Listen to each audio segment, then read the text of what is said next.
En lettres rouges sur fond noir, UTA Productions présente An energy of life, an energy of love.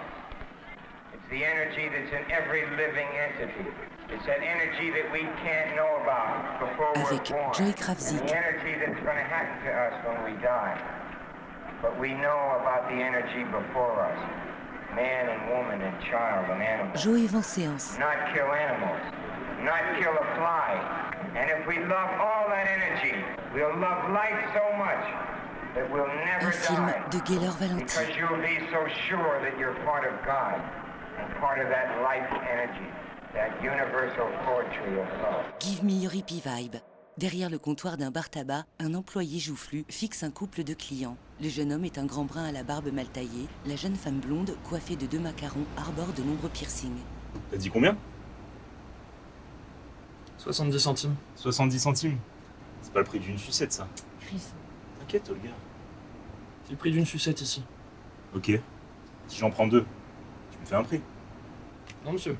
Que vous en preniez une ou 10, le prix reste le même. En fait, si je comprends bien, on est en train de se faire enculer dans cette histoire, c'est ça?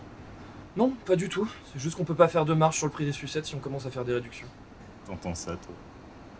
Bon, écoutez, monsieur. Moi, j'y suis pour rien. Si vous avez un problème avec le prix des sucettes, c'est pas avec moi qu'il faut voir ça. Si vous voulez, je peux appeler le patron, mais je suis pas sûr qu'il puisse y faire grand-chose. Putain, ça me dégoûte. Ça se trouve des excuses en plus. Non mais c'est pas grave, à ce prix-là, on vous prend les deux, y a pas de souci. C'est très bien. Tiens, regarde. Hop là! Allez, viens. Ça t'aidera à refaire ta déco pourrie, là. Allez. Petit escroc de merde, tu me dégoûtes. Chris. Ils sortent. Le caissier range sa petite monnaie. Chris revient sur le pas de la porte. Eh, trou du cul, la prochaine fois. Avec les sourires. Le caissier bondit et s'arrête net. Paris et sa banlieue s'étirent sous un ciel cotonneux. Des maisons en pierre meulière bordent une rue pavée. Le couple monte un escalier surmonté d'arceaux couverts de glycine. Pourquoi t'es toujours méchant avec les gens? Je suis pas méchant avec les gens. J'essaie juste de leur faire comprendre qu'ils me cassent les couilles, eux et leur sale gueule. C'est tout. Et qu'est-ce que t'aimes pas chez eux? C'est pas que j'aime ou j'aime pas quelque chose, c'est juste que j'ai pas envie d'avoir cet état relationnel avec eux, c'est tout. Comment ça? Pourquoi tu me parles de ça là? On est bien. Oui, non mais j'essaye de comprendre, c'est tout. Chris porte un médaillon doré et une chemise ouverte sur un débardeur blanc. J'ai pas envie d'être ce mec qui fait semblant. C'est pas parce que la vie c'est de la merde que je dois être un soutien moral à chaque connard que je croise, c'est tout. J'ai Mais aucune ça- raison de devenir pote avec eux, moi. Ça n'a rien à voir avec de l'amitié, c'est, je sais pas, c'est de la bonté, de la compassion réciproque, un truc humain quoi. Tu sais, c'est comme quand les chats ils viennent se frotter à toi. La compassion réciproque. Je leur pisse au cul, moi. Et les chats, c'est comme tout un tas d'enfoirés. Une fois qu'ils ont ce qu'ils veulent, ils te la mettent bien profond et après ils se cassent. Elle lui prend le bras. Attends, regarde, je vais te montrer. Vous êtes trop belle, madame. Une dame aux cheveux courts au burn. Oh, merci, c'est très gentil. Vous êtes très mignons tous les deux. Merci. C'est ma sœur. Et je suis super fier d'elle. Chris embrasse sa compagne à pleine bouche. La dame se fige, sous le choc. T'es pas de la famille pour rien, toi. Hein. Il fait un doigt d'honneur à la dame désarçonnée. Le couple enlacé s'en va. Ah, quelle conne. À son tour, Olga dresse son majeur dans le dos de Chris. La dame s'éloigne en boitillant, son sac sur l'épaule, la tête basse. Elle jette un coup d'œil derrière elle et poursuit son chemin. Le couple marche main dans la main dans une petite rue. Olga est vêtue d'une chemise à rayures ouverte et un t-shirt noir. Chris ralentit le pas et s'arrête. Un barbu d'une quarantaine d'années est assis par terre contre une porte en bois. Sous la capuche de son sweat noir, l'air affaibli, il échange un regard avec le couple. Chris ne le lâche pas des yeux. Olga entraîne son compagnon. Un caddie est abandonné sur le parking désert d'un centre commercial. L'ombre d'un lampadaire s'étire sur le bitume, entre le marquage des places de stationnement et les flèches directionnelles. Un rat crevé gît dans une flaque. Devant un préfabriqué en tôle, un jeune homme extirpe un paquet de cigarettes de sa veste en cuir élimé.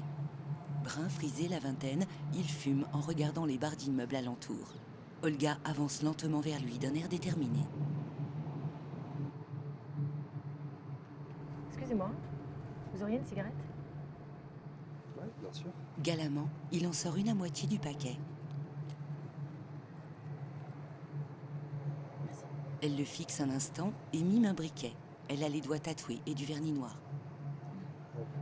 Il fouille sa poche intérieure et lui tend une petite boîte d'allumettes. Merci. elle laisse volontairement échapper la boîte.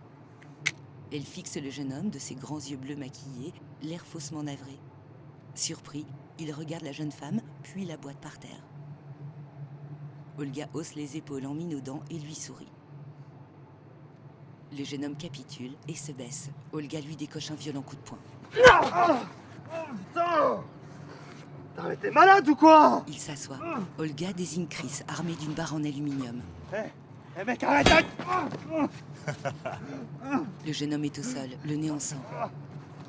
Attends, je vous connais pas, vous êtes qui? Ah, commence pas. Les mecs comme toi, on les repère direct. Tu donnes une cigarette et après on la connaît la suite. Tu crois que je t'ai pas vu venir? Putain, sans déconner, mec. Olga se penche en avant. Et ça se remet jamais en question, les merdes comme toi? Putain, mais c'est elle! Ta gueule! Ta gueule qui t'a demandé de parler, toi! Tu lui as demandé de parler? Non, je crois pas. J'ai tout vu. T'as voulu faire mal à ma copine, tu t'es fait niquer, c'est tout. Ça en reste là, mec.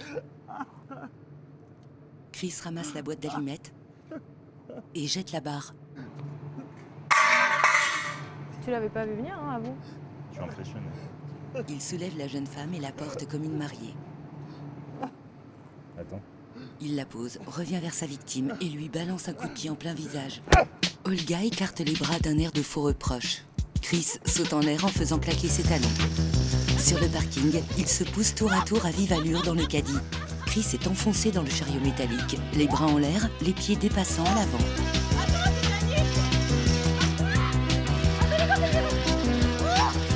Debout, genoux pliés, il écarte les bras, comme un surfeur. Olga est accroupie dans le caddie qui manque de se renverser. Le couple traverse le parking en courant, main dans la main. Ils entrent dans un appartement, posent les clés. Chris ôte sa chemise et allume une lampe dans le salon cuisine à colombage. Dans la cuisine exiguë, il ouvre une boîte de thon et émince des oignons avec un grand couteau.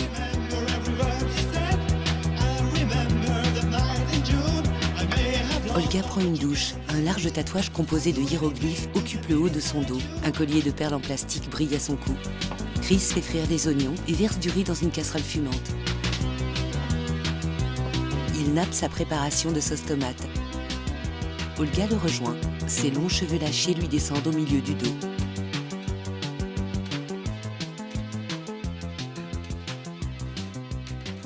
Elle l'enlace tendrement par la taille et cale sa joue contre ses omoplates. Olga est assise dans le canapé, télécommande à la main. Tu veux regarder quoi? Je sais pas, dis-moi ce qu'on a. On avait commencé brûlé sur le corps mais pas dans la tête. Mais je crois que ça nous avait saoulés. Sinon, on a l'apparition de la lèpre, les tumeurs invisibles au XXIe siècle, Hitler en 24 heures clés, néopédophile, une approche cybernétique. On a meurtre chez les Hickson, 1976, Dana Boom, le cannibale du Attends, je Maryland. connais ça. De quoi, le cannibale? Non, meurtre. C'est pas le gosse qui égorge sa sœur ou sa mère? Non, je crois que c'est celui qui a foutu le feu dans la baraque avec toute sa famille. Ah oui, mais en fait, dans l'histoire, c'est parce que c'est sa sœur, en fait, qui parle. C'est pour ça que tu dois confondre. Non, c'est un gars qui a fait des trucs chelous. Mais je sais pas, il a peut-être tué sa sœur. Ça te dit? En fait, tu veux pas changer un peu? Je sais qu'on adore ça, hein, mais je sais pas, on pourrait essayer autre chose, peut-être. Elle le regarde, étonnée. De quoi, de plus poétique, de moins dramatique, c'est ça? Je veux juste essayer autre chose si ça te va. Ouais, ok, attends, je vais regarder. Je crois qu'on a un documentaire sur les hippies dans les années 60. Je sais pas, c'est bien, en plus c'est historique. Puis les gens, ils ont l'air heureux. Moi, c'est parfait. Elle presse le bouton de la télécommande. C'est presque prêt. Chris prépare les assiettes de riz. Il verse la sauce à côté et dépose délicatement une feuille de persil sur le tout. Olga a les yeux rivés sur la télé. Chris apporte les assiettes. Il lui en tend une. Il s'assoit à ses côtés et l'embrasse sur la tempe.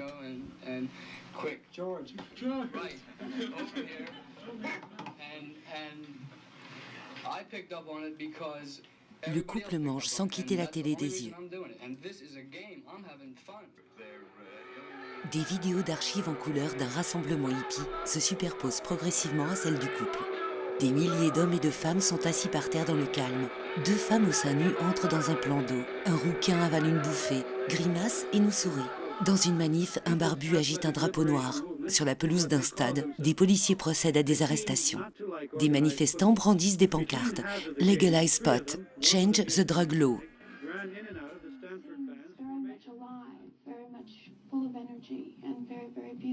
Le couple est captivé par le documentaire.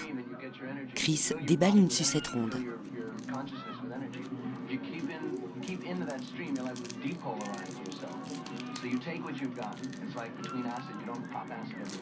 Il coince le bâton entre ses lèvres.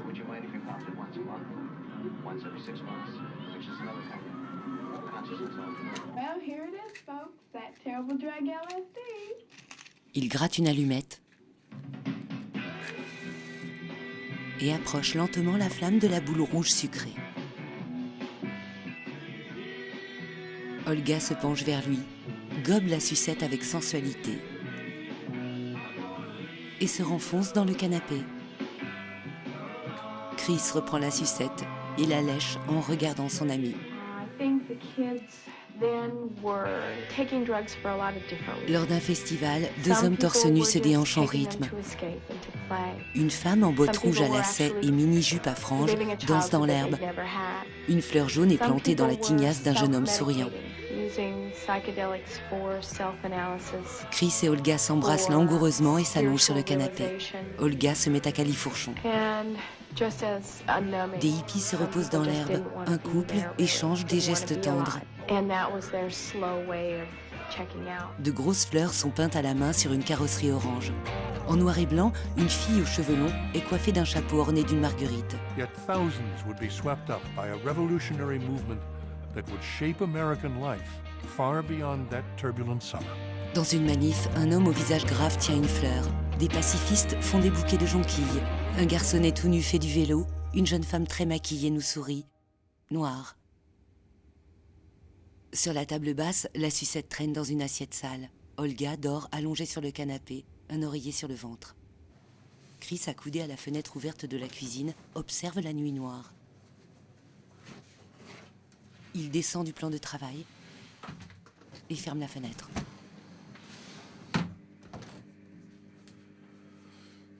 Il traverse discrètement l'appartement et met ses chaussures dans la pénombre de l'entrée.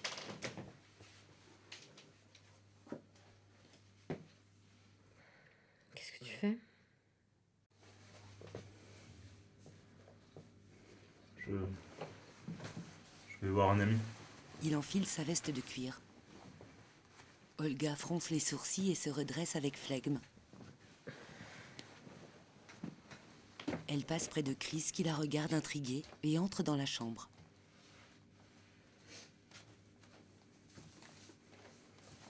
Elle revient et termine de se préparer dans l'entrée.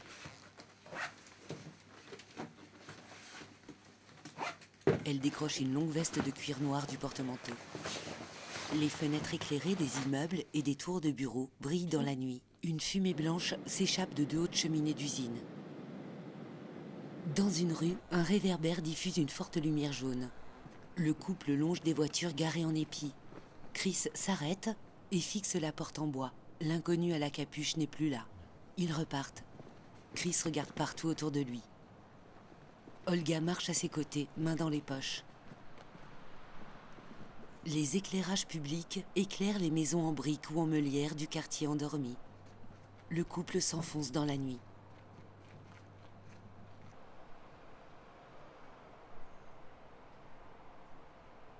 À l'entrée d'une ruelle, Olga ralentit le pas, puis se fige.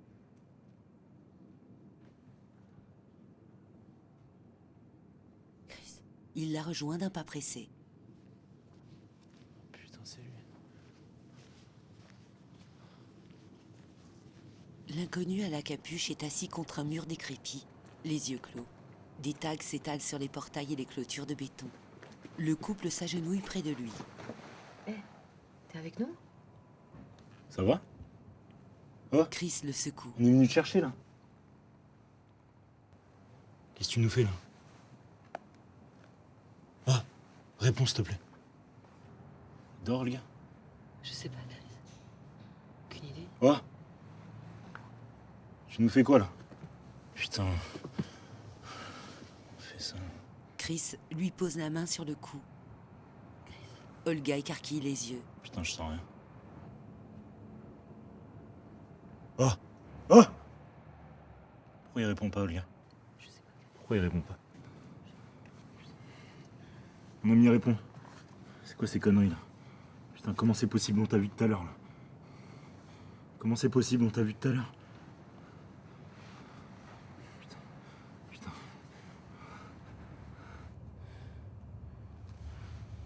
On est venu te chercher, tu nous l'as fait à l'envers. Chris le secoue. On est venu te chercher, tu nous l'as fait à l'envers. Olga se relève. On est venu te chercher, tu nous l'as fait à l'envers. Comment tu peux crever? Comment tu peux crever comme ça? Comment tu peux crever comme ça? Comment tu peux crever comme ça? Comment tu peux crever, putain? Merde! Il frappe un mur. Merde! Putain! Il fixe l'inconnu en se massant nerveusement le crâne.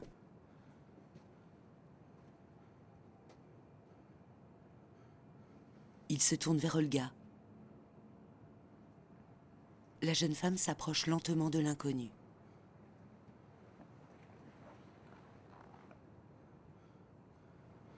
Chris, hésitant, avance de quelques pas.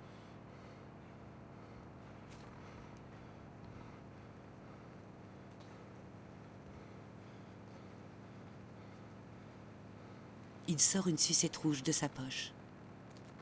Il la fait tourner entre ses doigts et la déballe.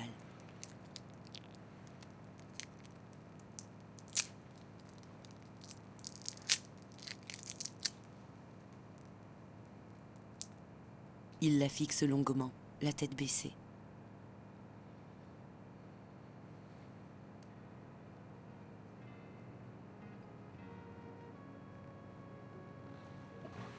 Près du corps, Olga baisse soigneusement le bas du jean de l'inconnu et remonte la fermeture éclair de ses bottines.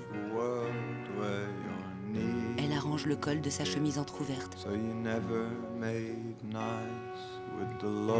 Chris s'approche calmement et s'assied à gauche de l'inconnu. Olga lui prend la sucette. Délicatement, elle redresse la tête de l'inconnu et lui coince le bâton de la sucette à l'envers entre les lèvres.